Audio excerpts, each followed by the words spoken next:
If the Dr. Oz show succeeds in syndication this fall, it'll be another triumph for Oprah Winfrey's Harpo Productions.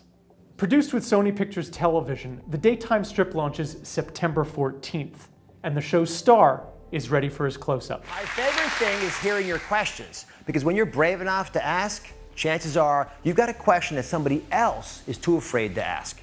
TV for me is a very empowering tool.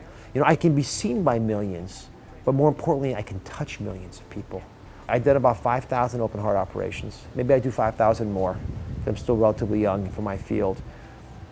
But that number pales in comparison to the epidemiologic impact of a TV show that motivates people to change. So if we can accomplish that goal, this will be a good decision for me. With Winfrey's guidance, Dr. Oz says he's learned a lot about what makes a good TV host. In fact, Winfrey suggested Dr. Oz ask the people closest to him what his 3 best qualities are, and display those qualities on the show. One, they thought I was passionate, and they just liked the fact that I cared. And I have that in the show.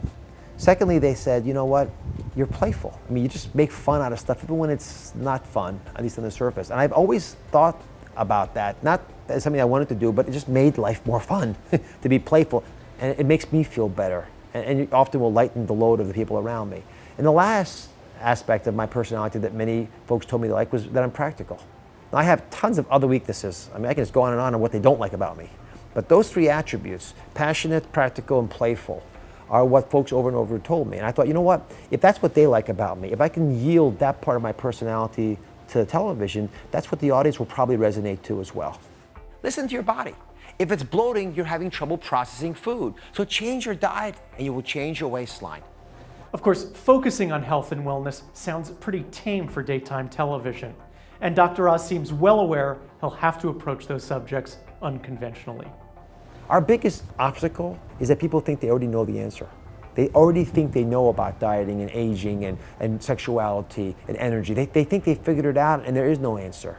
And so in order to have people open up to the epiphanies that we can share with them, you've got to shake them a little bit and rattle them so they're willing to make the phase shift required to do these things. And so you've got to access people in very, very different ways. While improving the lives of his viewers, Dr. Oz says he also hopes to learn something along the way. You write about things and you do television on things that you struggle with because you're interested in them. You've become experts on them because you've been unable to solve them. If you figure that out, then you'd move on and figure out other things about life. So I'm hoping to work on some of that myself throughout these programs, which is why we've included a segment in every show where people teach me. And it's not easy. Like everybody else out there, I'm hardwired to do what I do wrong. And I get just exactly what I deserve to get for doing it wrong. But that's the path in life that we take, and we've got to be able to figure out ways of clarifying the lights on that path so that at least you can find it without falling. Alan Frutkin, Mediaweek.